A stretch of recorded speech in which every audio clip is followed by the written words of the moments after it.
Vice President Kamala Harris had some tough words for the Department of Justice Special Counsel's report on President Joe Biden's handling of classified documents. During today's community violence intervention, leaders, when they gathered at the White House, Kamala Harris did not hold back. I have been privileged and proud to serve as Vice President of the United States with Joe Biden as President of the United States. And what I saw of that report last night, I believe is, as a former prosecutor, the comments that were made by that prosecutor, gratuitous, inaccurate, and inappropriate. October 7th, Israel experienced a horrific attack, and I will tell you, we got the calls, the president and myself, in the hours after that occurred. It was an intense moment for the Commander-in-Chief of the United States of America, and I was in almost every meeting with the president in the hours and days that followed. Countless hours with the Secretary of Defense, the Secretary of State, the heads of our intelligence community, and the president was in front of and on top of it all, asking questions and requiring that America's military and intelligence community and diplomatic community would figure out and know how many people were dead. How many are Americans? How many hostages? Is the situation stable? He was in front of it all, coordinating and directing leaders who are in charge of America's national security, not to mention our allies around the globe. For days, and up until now, months. So the way that the president's demeanor in that report was characterized could not be more wrong on the facts and clearly politically motivated, gratuitous. And so I will say that when it comes to the role and responsibility of a prosecutor in a situation like that, we should expect that there would be a higher level of integrity than what we saw. Now, folks, the report did not call for any charges against President Biden. Still, it noted that the president, quote, willfully retained and disclosed, unquote, classified documents after serving as former President Obama's vice president. Now, this wasn't just the response, folks, of Vice President Kamala Harris. I mean, you also had the White House counsel spokesman pushing back very hard. I'm going to play that in a second. I want to go to Matt Manning first. Matt, what is stunning here, Matt? What's stunning here is the guy says ain't nothing there, but then he purposely makes this comment knowing full well what it was going to lead to. Yeah, particularly because he could have easily said the evidence doesn't rise to the level that we think it's appropriate to seek an indictment and to, put him to task in front of 12 people in the box without then characterizing him as a sweet or elderly old man who's going to appear sympathetic. I mean, I get the administration's point with that. That seems to me to be more kind of just a little jab that's unnecessary rather than saying we evaluated it. It's a fundamentally different documents issue than it is with Mr. Trump. We don't think that the evidence supports, proof beyond a reasonable doubt. And as such, we're not going to charge him. I will say, and you didn't really ask me this, but I do want to say that to be completely fair, this is something I think the administration is struggling with outside of this report. I'm supporting the administration, but watching Mr. Biden, he's obviously old and has lost a step. And, older people are not necessarily incapable of doing the job. But with him and with some of the health concerns, I mean, I think this is really a viable question that voters can have. And as much as we don't want to denigrate him, I mean, we have to be honest about his fitness being a central component of concerns about the office of the presidency, irrespective of who would succeed him. So I think they took, some gratuitous positions in the report in terms of what I've heard. And that's why the administration is pushing back so hard.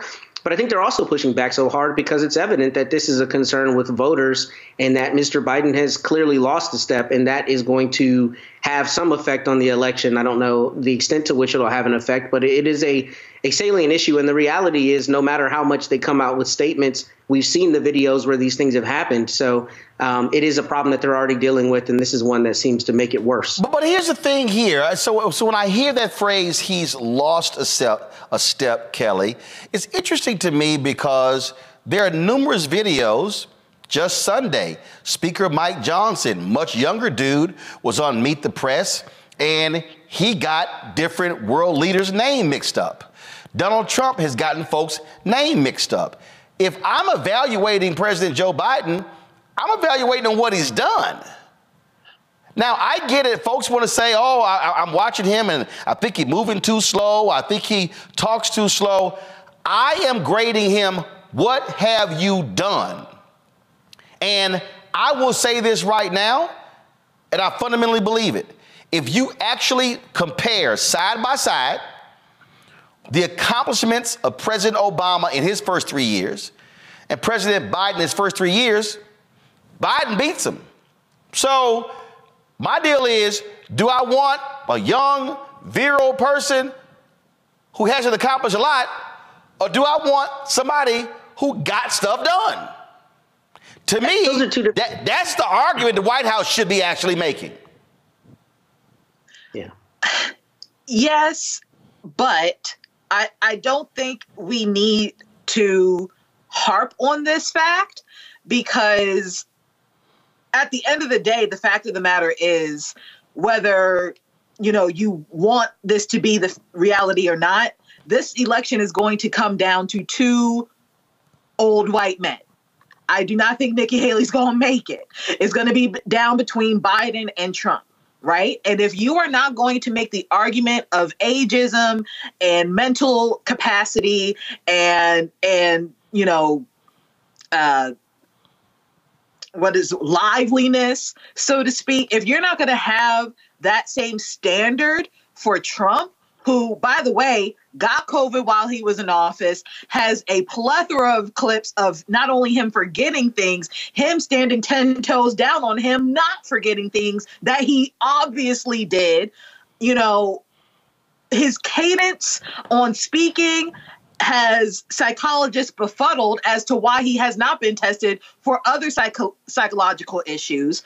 There are plenty of things that we can talk about Donald Trump regarding his mental capacity, regarding his physical prowess, regarding his capacity to be president of the United States, strictly from a physical perspective. If we're not going to do that for him, and if we are going to only do this for Biden just because he's currently in office, or frankly, just because you really don't have much else on him outside of this, then we need to have a conversation regarding the hypocrisy on both sides of this issue, both Democrats and Republicans, regarding this issue of who is capable of being in office. Michael, Ian Sams, the spokesman for the White House counsel's office, came out and forcefully defended the president today. This is what he said. This happened because he was so distracted by what was happening overseas, or do you dispute that he had any memory issues during those hours of interviews? I dispute that the characterizations about his memory that were in the report are accurate, because they're not.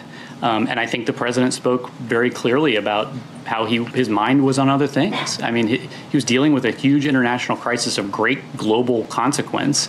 And, he was trying his best to answer questions in this interview because he wanted to be fully cooperative. So there were no memory lapses during?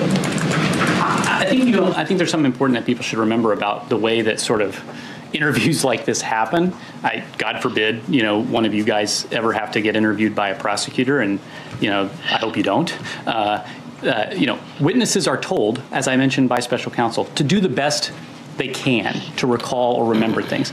And they're not supposed to speculate. They want facts. They want facts and evidence. And so, I think probably in almost every prosecutorial interview you can imagine that people have said that they don't recall things because that's what they're instructed to do. So I think that's just important context to keep in mind. Does that mean that possible memory lapses happen? Again, you know, I'm seeing all these people go back and forth, whatever. That's great. I'm seeing all the networks, you know, just, you know, blathering idiots on this. Here is what, again, if I'm the White House, I'm making it clear. What did we get done? Did we deliver for the American people? That's the only measurement. If I'm them, that's what I'm focused on. Yeah, Biden mentioned that quickly last night in his primetime press conference. I think he should have mentioned some more actual bills that were accomplished. $1.9 trillion America Rescue Plan, saved the economy, opened the economy back up after COVID, got people back in schools, got shots in arms, got stimulus checks out, $1.2 trillion infrastructure bill, first infrastructure bill, significant infrastructure bill in 30 years, January 2023, over 30,000 construction projects started across the country. We're removing lead pipes. We are laying high-speed internet even in rural areas. So they need to talk about what's been accomplished and compare that to Republicans and Donald Trump. Compare that to Republicans in the House who can't pass a budget, who only passed 27 bills in 2023, this 118th Congress. But this from Robert Hur, who was appointed by President Donald Trump in 2017. This was an underhanded attempt, right, to give right-wing talking points also. So the White House and Democratic allies of Biden have to push back hard on this, but they should also push back with what has been accomplished and say, compare that to the alternative. Don't compare Biden to perfection. Don't compare him to the almighty. Compare him to the alternative. And let me remind people, President Franklin Roosevelt, who navigated America through World War II, who served two full terms as president, three full terms as president. He served as president from a wheelchair because he had polio and could not walk. In fact, hold that point. This is 1984, Reverend Jesse Lewis Jackson Sr. at the Democratic National Convention in San Francisco. Those who have AIDS tonight, you deserve our compassion. Even with AIDS, you must not surrender in your wheelchairs. I see you sitting here tonight in those wheelchairs. I've stayed with you. I've reached out to you across our nation, and don't you give up. I know it's tough sometimes. People look down on you. It took you a little more effort to get here tonight, and no one should look down on you, but sometimes mean people do. The only justification we have for looking down on someone is that we're going to stop and pick them up. But even in your wheelchairs, don't you give up. We cannot forget 50 years ago when our backs were against the wall, Roosevelt was in a wheelchair. I would rather have Roosevelt in a wheelchair than Reagan and Bush on a horse. Don't you surrender and don't you give up. Biden campaign, Anita Dunn, Jen O'Malley, all the rest of y'all. That's called checkmate. Go ahead, Michael. Yeah, absolutely. From Roosevelt, even though some of the policies didn't fully help all African Americans, they did help some. But you Social Security Administration, 1935 Minimum Wage Act, you have the GI Bill, all different types of programs that grew the economy, brought us out of the Great Depression, starts in 1929 under President Herbert Hoover. And I'd rather have, even though Biden's not perfect, okay, I would rather have a 100-year-old Joe Biden that gets bills passed, that gets things accomplished, than have a 50-year-old Donald Trump. So you compare what's been accomplished to what Trump did and what Trump is going to do. 3 government shutdowns in the first 2 years of the Trump administration. Go research that. 3 government shutdowns. They can't govern. That's how I would respond. So, bottom line is here. What have you done for me lately? What have you gotten done?